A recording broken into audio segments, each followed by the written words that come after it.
మీరు రాముడు ఎప్పుడు మాట్లాడినా రాముడి మాటల్లో శాస్త్రము యొక్క ప్రతిపాదన తప్పకుండా ఉంటుంది.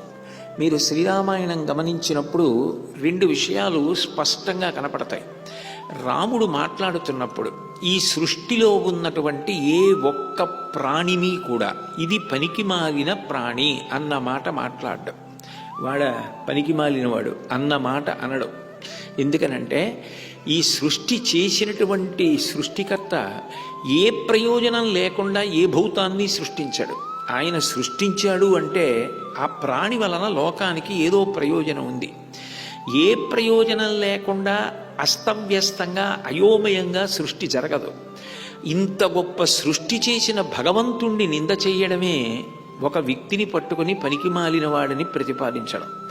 కాబట్టి అసలు ఎవ్వరినీ రామచంద్రమూర్తి పనికిమాలిన వాడన్న మాటే అనడం. రెండవది, ఎప్పుడైనా ఏదైనా ఒక విషయం మీద మాట్లాడేటప్పుడు శాస్త్రము దాని గురించి ఏమని మాట్లాడుతుందో దాన్ని దృష్టిలో పెట్టుకుని మాట్లాడుతుంటాడు. వేదం ఈ లోకంలో ఈ కంటితో చూడడానికి వీలైనటువంటి శివస్వరూపమే తండ్రి అని చెప్తుంది. నమ శంకరాయచ మయస్కరాయచ నమ శివాయచ శివతరాయచ అని. లోకంలో బిడ్డకి సుఖం అందించడానికి తండ్రి రూపంలో పరమేశ్వరుడు తిరుగుతూ ఉంటాడు అని. అటువంటి తండ్రి దుఃఖపడితే తండ్రికి శాంతి కల్పించడం కన్నా గొప్ప పూజ ఎక్కడుంటుంది? ఎక్కడో పూజామందిరంలోకి వెళ్ళి పూజ చేసి భగవంతుని యొక్క ప్రీతికి పాత్రుడు కావడానికి చేసేటటువంటి ప్రయత్నం కన్నా కళ్ళ ముందు తండ్రి దుఃఖపడుతుంటే ఆ దుఃఖాన్ని తీర్చడానికి చేసేటటువంటి ప్రయత్నం సర్వోత్కృష్టం కదా. అందుకని శాస్త్రీయముగా మాట్లాడతాడు. ఎప్పుడైనా ఏదైనా విషయం మీద నిర్ణయం తీసుకోవలసి వస్తే అందరినీ మాట్లాడమని అడుగుతాడు. అందరూ చెప్పిన మాటలు వింటాడు. చిట్ట చివర తను జవాబు చెప్తాడు. తను జవాబు చెప్పేటప్పుడు ఇది నా బుద్ధికి ఇట్లా తోస్తోంది కాబట్టి దీన్ని మనం ఇట్లా చేద్దాం అనడు. శాస్త్రం ఇట్లా చెప్పింది కాబట్టి మనం దీన్ని ఇట్లా చేద్దాం అంటాడు.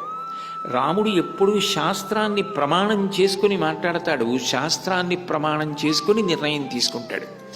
అందుకే తండ్రి గారు దుఃఖంలో ఉన్నప్పుడు మాట్లాడుతున్నా కూడా శాస్త్రీయమైన దృష్టికోణము రాముని యందు లోపించదు. దాని వలన వచ్చే గొప్ప ప్రయోజనమేమి, రామాయణం మనకు అందించే గొప్ప సారమేమి అంటే శాస్త్రమును దృష్టిలో పెట్టుకుని మనం చేసేటటువంటి పనులన్నీ కూడా ధర్మకార్యములే. దానికన్నా గొప్ప పూజ లోకంలో ఇంకొకటి ఉండదు.